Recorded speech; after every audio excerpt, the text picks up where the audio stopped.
They beat an Apache Boy in public at high noon, and by dawn the whole town wished they had looked away. Dust drifted through Red Hollow like old ghosts that afternoon, turning the sunlight copper as wagons creaked past the trading post and horses stamped outside the saloon. Folks would later say the day felt wrong from the start, though none of them could explain why. Maybe it was the heat pressing down heavy as a blacksmith's hammer. Maybe it was the silence that settled when the boy stepped into town carrying only a worn medicine pouch and a tin flask in his hand. His name was Taza, 14 winters old, slight in frame, dark-eyed, moving with the cautious pride of someone raised not to bow. He had walked 12 miles from the Apache camp beyond Dry Creek for water and fever herbs for a younger sister burning with sickness. He should have passed unnoticed. But in frontier towns, a boy with the wrong blood could stir trouble just by existing. The accusation came quick as a rattler strike. A ranch hand claimed the boy had touched goods he could not pay for. Another called him thief before anyone asked a question. Men gathered in a loose ring beneath the false front mercantile, boots grinding dust, voices low and hard. Taza stood his ground. He did not beg. He did not lower his eyes. That unsettled them more than anger would have. Across the street, Elias Boone leaned in the shade of the livery stable, one hand resting near a fence rail polished smooth by years. He watched everything. A drifter rancher, broad-shouldered, weathered by wind and loneliness, a man who had learned silence could keep a soul alive. Yet something in the boy's face tugged at an old wound he had buried deep.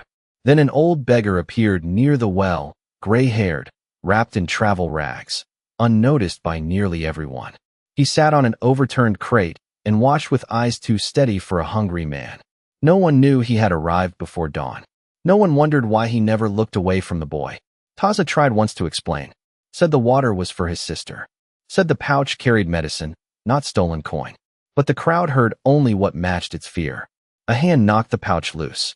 It hit the dirt with a sound so small most missed it, but Elias heard it like thunder. Beads spilled into red dust. A silver charm flashed in the sun. Taza bent to gather it, and the old beggar's fingers tightened around his cane. For one long moment all sound seemed to thin, the wind, the horses, the creaking signs above the street. Elias felt it too, that strange pause before weather turns. The boy rose slowly, blood warm in his pride though no anger crossed his face, and looked toward the hills beyond town as if listening to something no one else could hear. Then he said only 4 words, quiet as prayer. My people remember shame. And when he walked out toward the western ridge beneath the falling sun, leaving his footprints in the dust of Red Hollow, Elias Boone stooped and lifted the medicine pouch from the street, unaware he had just picked up the thing that would decide whether a town survived the dawn. The medicine pouch felt heavier than leather ought to feel. Elias Boone turned it over beneath the fading light as he rode north of town, following a dry creek bed where cottonwoods bent in the evening wind. The silver charm stitched to the flap was old Apache work, not trinket trade. He knew enough to recognize that. Someone had made it by hand long before railroads split the territory. When he loosened the thong and looked inside, he did not find coin or herbs alone. There was sage, crushed willow bark, and folded beneath it a yellowed scrap of paper sealed in oilskin. Elias frowned. Paper carried into desert country meant purpose. He broke no seal. Some things a man felt before he understood. He slipped the pouch into his coat and turned back toward Red Hollow as dusk spread purple over the mesas. In town, unease moved faster than gossip. Men on porches spoke lower than usual. Women latched shutters before dark. Even the saloon piano had gone still. The old beggar remained near the well, hunched and motionless, like he had taken root there. Sheriff Colton passed him once and muttered that the old man ought to move on before cold set in. The beggar only smiled, a thin smile that carried no apology. Elias found Taza's tracks west of town, where dust gave way to rock. Small boot prints, steady despite everything. Beside them, for a stretch, another set. Moccasin marks. Someone had met the boy in twilight. Elias crouched and touched the ground. Fresh, not 2 hours old. The wind shifted, carrying smoke from far hills. Not campfire smoke. Signal smoke. He knew the difference. 1 plume might mean hunters. 3 in sequence meant something older. Something organized. Back in town, the men who had mocked the boy laughed too loudly over cards, trying to outrun a feeling they would not name. Yet every few minutes one drifted to the batwing doors to stare toward the dark ridges. Fear often enters a town before trouble does. Elias rode to his cabin 2 miles outside Red Hollow, but he did not sleep. He laid the medicine pouch on the table beside an oil lamp and at last unfolded the paper. His pulse slowed. It was not a map. It was older than that. A treaty page, signed decades back, bearing county marks and Apache witness symbols. Land promises broken and forgotten. Why a 14-year-old carried such a thing through hostile country made no sense, unless the boy knew exactly what rested in his hands. Near midnight, hoofbeats echoed far off, too many for ranch riders. Elias stepped outside. Along the ridgeline, small fires blinked one by one, then vanished. A language of light. The old story spoke of tribes speaking miles through flame. He heard movement behind him and turned. The beggar stood in the moon shadow by the fence, though no horse had approached. Elias had not heard him come. "You picked up what was dropped," the old man said. His English was measured, almost formal. Not many white men would. Elias rested a hand near his belt, though not from threat. "Who are you?" The old man looked toward the hills. "A witness," he said. Then, after a silence long enough to unsettle the heart, he added, "Dawn comes early when a child is shamed." Before Elias could speak again, the old man stepped into darkness and seemed swallowed by it. The rancher stood alone beneath a sky hard with stars, listening to distant horses move where no road ran. And for the first time he began to understand Red Hollow had not offended one boy. It had awakened. Memory. The night held its breath over Red Hollow. No dogs barked. No coyotes called from the scrub. Even the wind seemed to move softer, as if the desert itself listened. Elias Boone saddled before first light, but never mounted. He stood outside his cabin with coffee cooling in a tin cup, staring toward the ridges where those signal fires had burned.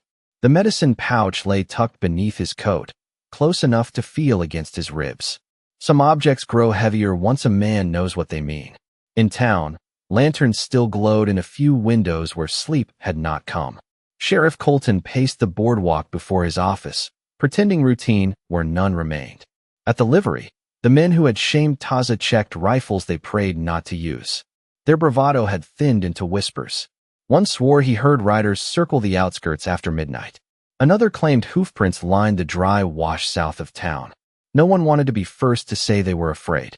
Just before dawn, Elias rode in and found the old beggar again by the well, though no one had seen him return. He looked less like a drifter in morning light and more like something ancient left standing while towns rose and vanished. Elias dismounted. "You knew this was coming," he said. The old man tilted his head. "A man knows rain when clouds gather." Elias lowered his voice. "Is the boy safe?" The old man answered only, "A child among his people is never alone." Then he pointed east. Dawn was beginning there, pale silver over the valley floor. And with the first light came a sound too faint at first to trust. Not thunder. Hooves. Many. It rolled low across the basin, steady as surf. Men emerged from buildings. Doors opened. Even those who had hidden all night stepped into the street. Then someone near the church whispered, "Look." Along the ridge-line shapes formed against sunrise. Riders. Dozens at first, then hundreds, spreading over the rise in stillness, so complete it made men lower their voices without knowing why. No war cry. No charge. Only mounted figures in disciplined rows, horses dark against morning fire. For 100, maybe more. The valley itself seemed alive with them. Their lances caught sunlight. Feather streamers stirred in cold dawn air.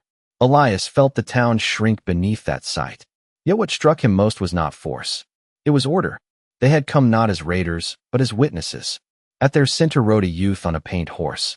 Taza, straight-backed, calm, carrying himself older than 14. Beside him rode a broad-shouldered Apache chief wrapped in dark blanket cloth. Elias recognized the silver pattern worked at the man's collar and felt a chill. The old beggar by the well was gone. In his place, approaching now at the head of the riders, rode that same face transformed by bearing alone. The beggar had been no beggar. Murmurs swept town. Some removed hats without knowing why. Sheriff Colton stepped forward, trying for authority, but his voice died in his throat. The chief raised one hand, and all 400 riders stopped, as if one body. Dust drifted around them in gold morning light. Then Taza looked not at those who had mocked him, but at Elias Boone. And with the smallest nod, almost gratitude, he made clear something far greater than revenge had arrived at Red Hollow. This was judgment carried in silence, and the day would not belong to the town any longer. No one moved for several breaths after the riders halted. The whole valley seemed pinned beneath that silence. A saddle creaked somewhere. A sign chain tapped against a storefront in the breeze. Otherwise, nothing. Sheriff Colton finally stepped off the boardwalk into the street, boots stirring powdery dust, trying to look taller than the fear in his face. "What is the meaning of this gathering?" he called, but his words sounded thin under open sky. The Apache chief studied him without hurry. His hair, silver threaded through black, stirred against his shoulders. When he spoke, his voice carried not loudness but weight. "We came because a child was dishonored where men claimed law lived." Murmurs moved through town like dry grass in wind. The men who had mocked Taza stood near the saloon porch, no longer laughing.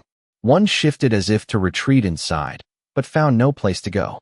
Elias Boone stepped forward before thought could stop him. He felt every eye turn. The medicine pouch pressed against his coat. He had spent years avoiding other men's battles. Yet silence, he now understood, had its own guilt. The chief's gaze settled on him.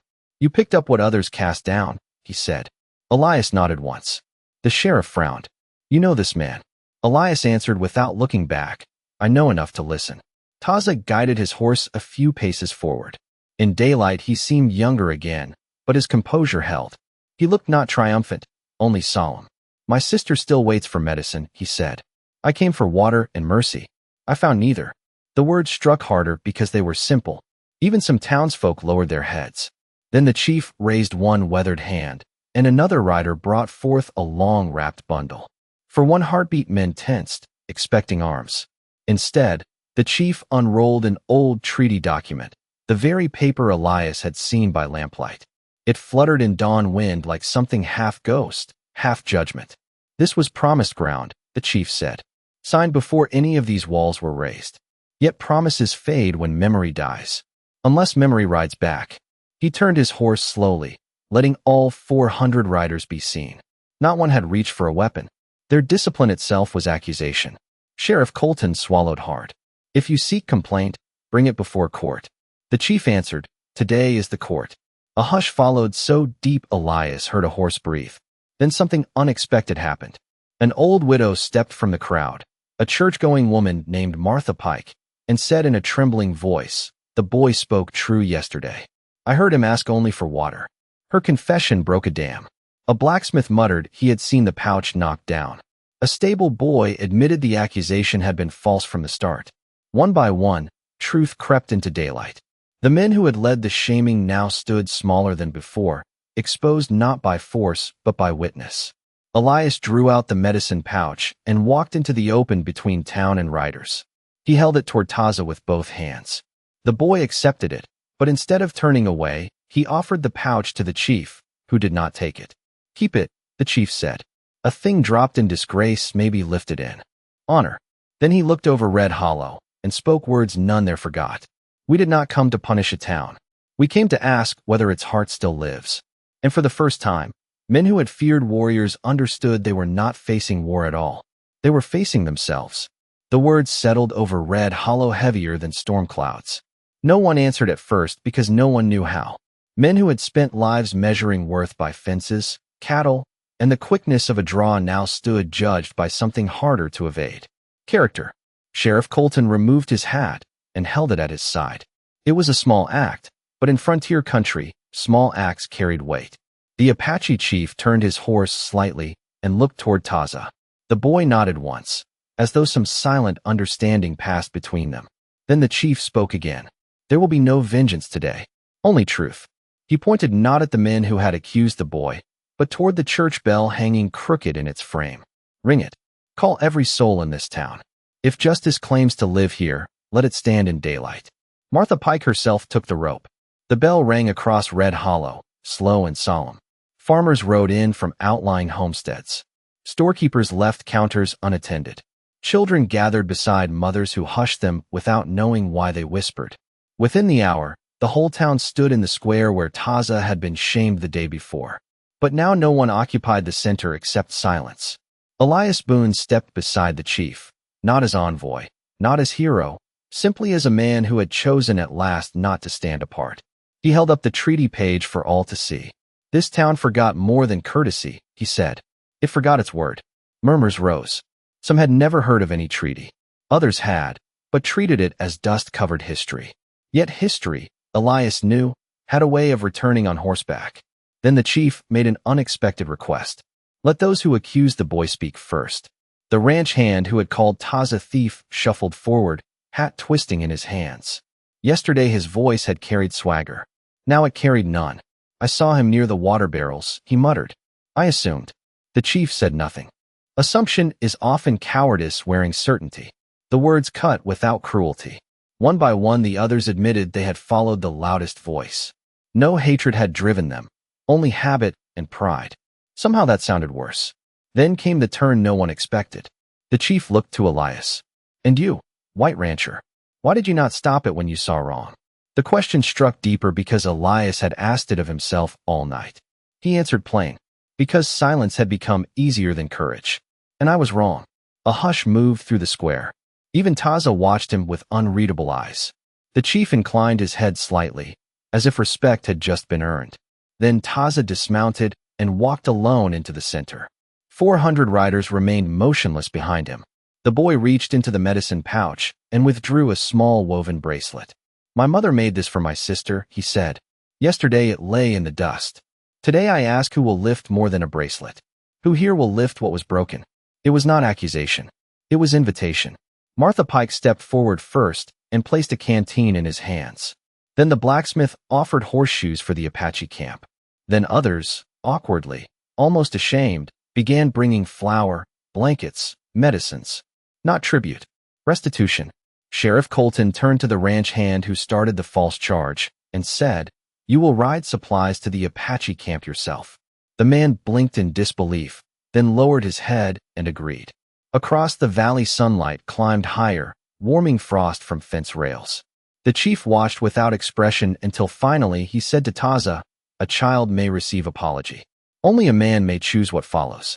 And for the first time the boy smiled, faint as dawn on river water, while all of Red Hollow waited to hear what judgment mercy might yet pronounce. The square remained so quiet a man could hear saddle leather settle. Taza looked from face to face as townspeople stood waiting, not for punishment now, but for meaning. He turned the woven bracelet in his fingers as though listening to something carried in its threads. Then he said, My sister is still sick. The simplest truth in the world, and somehow it humbled everyone more than speeches had. Martha Pike stepped closer. My daughter passed from fever 10 winters ago, she whispered. I know what waiting feels like. She pressed dried willow bark into Taza's hand. The boy nodded with a gravity too old for his years. Then the Apache chief lifted his chin toward the riders, and one elder dismounted carrying a cedar box wrapped in faded cloth. He brought it before Elias Boone. For you, the chief said. Elias hesitated before opening it. Inside lay a rusted cavalry badge and a folded letter brown by age. His breath caught. The name on the letter was his father's. Men in the square leaned closer. Elias unfolded the paper with hands gone strangely unsteady. It told of a winter patrol decades before, a blizzard, starving soldiers, and an Apache band that had sheltered them instead of letting them perish. At the bottom was a witness mark matching the treaty page. Elias looked up, stunned. My father spoke once of men who saved his life, he said softly. I thought it was campfire legend. The chief answered, My father was among them. A murmur passed through Red Hollow. In one moment old enemies became tangled kin through forgotten mercy. That was the second turning of the day. The first had been when shame called warriors. The second came when memory called brotherhood. Sheriff Colton stared at Elias as if seeing him anew. Why never tell this? Elias gave a sad half-smile. Some stories sleep until they are needed. Taza stepped beside him. Yesterday you watched and said nothing. Today you stand. That matters. It was not absolution exactly, but it loosened something in Elias he had carried for years. Then the chief addressed the town once more. This treaty was broken by men long dead. But broken things may yet be mended if living men choose honor. He pointed toward the dry basin west of town. There is a spring there, buried by neglect. Our elders once shared it with settlers. Dig it open again together, and let that be your oath renewed. No one had expected judgment to come as labor, yet the wisdom of it struck deep. Even the ranch hand who had started the accusation stepped forward first. I will dig. Others followed. By noon, shovels were fetched. Riders and townsmen walked side by side toward the old spring, awkward at first, then less so. For 100 warriors did not descend as conquerors, but as helpers, lifting stone, clearing brush, uncovering old channels choked by time. Children carried buckets. Women brought bread. Elias worked beside the chief under rising sun, neither speaking much. Some silences heal better than words. Late in the afternoon, water broke through gravel with a cold silver rush. A shout rose, half laughter, half astonishment. Even Taza grinned openly then. The chief cupped spring water in his hand and let it spill back. Justice, he said to Elias, is not always what men pay. Sometimes it is what they restore. Yet as evening shadows lengthened and peace seemed almost too easily won, a lone rider appeared on the northern road carrying county papers and hard news from the land office. And what he announced would test whether Red Hollow's awakening could survive more than one day. The rider from the county office arrived coated in road dust, his horse lathered and breathing hard. He carried a leather satchel stamped with the territorial seal, and whatever peace had begun to settle over Red Hollow shifted at once. Men laid down shovels. The Apache riders watched without moving. The messenger dismounted and asked for Sheriff Colton, but his eyes kept drifting toward the 400 warriors as though uncertain whether he had ridden into a town or a legend. He handed over a folded notice and Colton read it once, then again, his jaw tightening. Elias saw trouble before hearing it. The sheriff looked toward the chief. The county land board has approved a rail spur through this valley, he said. Survey men arrive in 2 weeks. The line cuts through the spring and the Apache winter camp.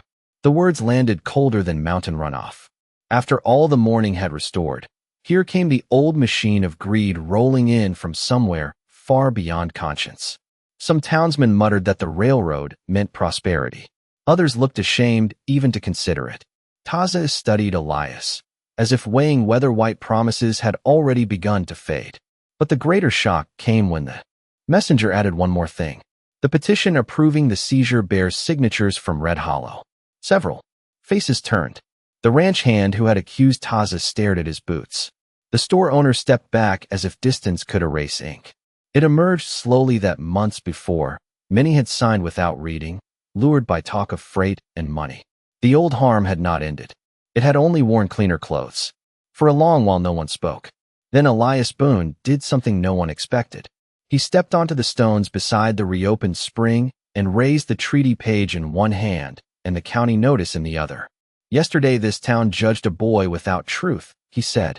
Today we decide whether we do the same to a people. If this spring is buried again, then all we did this morning was theater. His voice carried farther than he knew. The chief watched him closely, unreadable. Then Sheriff Colton removed his badge and pressed it into Elias's hand. You speak better law than I have managed, he said. What do you ask? Elias turned to the townspeople. Withdraw every signature. Ride with me to the county seat before sundown tomorrow. Contest the survey. Use the treaty. Use your names for honor this time. There was hesitation.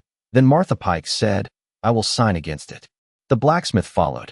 Then another and another, until what began as murmur became assent. Even the ranch hand stepped forward. I signed for profit, he admitted. I will unsign for decency if the law allows. The chief's stern face softened almost invisibly. Yet one obstacle remained. The messenger shook his head. Petitions take weeks. Survey crews move sooner. Too late. Taza then spoke with a calm that silenced all. Not if the rails have no crossing. He pointed toward the canyon pass where the only route narrowed between red cliffs. 400 riders understood before anyone else. The chief smiled for the first time all day. A smile like flint catching sun. At dawn, he said, the pass will be closed by wagons, herds, and lawful men standing together. Not war. Refusal. A frontier word older than rifles. The plan spread through town like fire through dry sage. All evening wagons were loaded, provisions packed, and men who had yesterday hidden behind prejudice now worked beside Apache riders under lantern glow. Elias stood with Taza by the spring as stars came out. The boy looked up and asked, "Do white men always need danger to remember what is right?" Elias laughed softly. "Too often." Then he grew serious. "But sometimes danger is what teaches courage its name." And far off in the dark canyon, where the rail survey would soon attempt to pass, coyotes called as if the land itself had heard and was waiting. At first light, the canyon pass looked less like a blockade than a gathering for some old frontier covenant. Wagons stood wheel to wheel across the narrow cut, loaded with grain sacks, water barrels, and tools rather than arms. Ranchers held reins beside Apache riders. Cattle drifted in slow lines through the wash to thicken the crossing. Women from Red Hollow brought coffee in tin pots. Children carried blankets against the morning chill. It was resistance dressed in ordinary things, and somehow that made it stronger. Elias Boone rode at the center beside the chief and Sheriff Colton, though the badge still rested in Elias's pocket. Taza sat mounted near the front, his medicine pouch hanging at his side, no longer symbol of insult, but of continuity. The sun rose over Red Cliffs just as the survey party appeared, for officials, hired hands, and a polished rail agent in city boots who looked offended by dust itself. He reined in hard at the sight before him. "What is this obstruction?" he demanded. The chief said nothing. Elias answered, "A lawful refusal."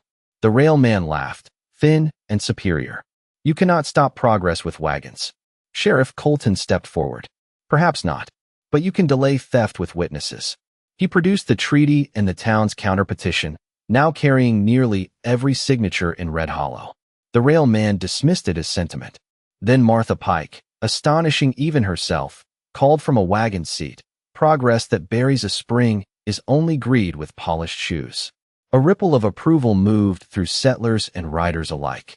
Yet the true turning came when the ranch hand who had once falsely accused Taza removed his hat and walked to stand beside the boy. "I wronged him," he said loudly enough for the survey crew to hear. "I will not wrong his people too."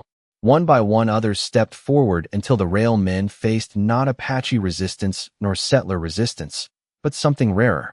Union.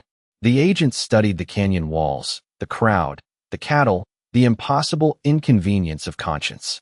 He threatened marshals, injunctions, federal men. The chief listened as though hearing weather reports. When the man finally paused, Taza spoke. "You may build rails around living people, not through them." The words from a 14-year-old somehow carried older authority than any office seal. Hours passed under hard sun. No one moved aside. Survey crews conferred, frustrated. Horses grew restless. Then from the northern road came a second rider, a territorial judge summoned overnight by the messenger who had doubted petitions could matter. Dusty, stern, and annoyed at being roused, he reviewed the treaty beneath a wagon shadow while everyone waited. At last he looked at the rail agent and said, "This route is suspended pending review. No survey beyond this pass." It was not triumph that followed, but something quieter. A long exhale shared by hundreds. The chief closed his eyes briefly as if thanking unseen ancestors. The rail agent wheeled his horse in disgust and rode off without dignity. Some cheered, but the chief raised a hand and silence returned. "Remember this," he said. "Land was not saved by warriors today, nor by settlers. It was saved when strangers refused to stay strangers." By late afternoon, wagons rolled aside. The pass reopened. Yet before departing, the chief dismounted and placed a carved turquoise token in Elias Boone's palm. "My father owed yours a life," he said. "Today the debt is settled." Elias looked toward Taza, expecting the boy to ride away with the others. Instead, Taza held up the medicine pouch and said, "My sister still needs herbs through winter. May I return to Red Hollow to trade in peace?" Sheriff Colton smiled. "Not return, son. Come as neighbor." And as the 400 riders turned toward the western mesas, sunlight flashing along their line like moving fire, the town knew something greater than a confrontation had ended. A border inside men's hearts had shifted, and no rail line would ever cross it again. Winter touched Red Hollow early that year, laying silver frost along fence rails and turning the reopened spring into a ribbon of smoke each dawn. Folks said the town sounded different after the riders left. Quieter, but fuller somehow, as if something hollow in the place had been filled. Wagons still rolled. Horses still stamped outside the saloon. But men who once looked through one another now tipped hats more slowly, listened longer, judged less quickly. The old sign at the edge of town, weather cracked and leaning, was replaced before Christmas. Not by decree, by common agreement. Burned into fresh pine were two words, Taza Crossing. The boy laughed when he first saw it, though his eyes shone in a way he tried to hide. He came often after that, riding in every few weeks with herbs, hides, or simply news from the winter camp. No one called him outsider again. Sheriff Colton resumed wearing his badge, though people said he wore it humbler. Martha Pike kept tea ready whenever Apache women came trading. The ranch hand who once accused Taza helped dig irrigation channels from the spring and never again spoke faster than he thought. Small redemptions. Frontier life was built of those. Elias Boone changed most of all. For years he had lived as a man boarded up against memory. Yet some doors once opened refused to close. He and Taza often sat near the spring at dusk, the boy asking questions about horses, treaties, and why grown men made easy things difficult. Elias usually answered with half a smile and less wisdom than the boy imagined. One evening, months later, Taza brought him the medicine pouch. "Keep it," Elias said. "It belongs to your people." Taza shook his head. "It belongs where it was lifted." That was how the pouch came to hang inside Elias's cabin beside the rusted cavalry badge, two relics of debts answered across generations. But the quietest twist came in spring, when grass returned green along the basin and the Apache chief rode in alone. No escort, no ceremony. He carried a folded survey map and laid it on Elias's table. The rail company had abandoned the route entirely. A new line would bend 20 miles south. The valley was safe. Elias poured coffee, expecting the chief to speak of victory. Instead, the old man looked toward the hanging medicine pouch and said, "There is one truth I withheld." Elias waited. The chief's lined face softened. "The old beggar by the well, the man who washed while the boy was shamed, was me. That you know. But I came to town before Taza did, disguised, because I had heard rumors of how whites treated Apache children. I brought the boy partly to test Red Hollow." Elias stared, stunned though perhaps not surprised. "A test?" The chief nodded. "And your town failed." Then he smiled faintly, until one man bent to lift what others cast down. That was the twist Elias carried longest. Not that 400 warriors had come at dawn, but that justice had begun the moment a single man chose not to step over something fallen in the dust. Years later, children asked why no monument marked the day the warriors ringed the valley. Old-timers would point to the spring and say, "There, water remembers." And when Elias Boone grew gray and slow, he liked to sit outside at sunset watching riders cross the ridge where fear once stood. Sometimes Taza, grown now and broad in the shoulders, rode beside him in silence as swallows turned above the cottonwoods. No speeches passed between them. None were needed. Out there, justice had not arrived with gun smoke or graves. It came like dawn over red earth, quiet enough to miss unless a man was willing to stand still. And in the West, that was often the bravest thing of all.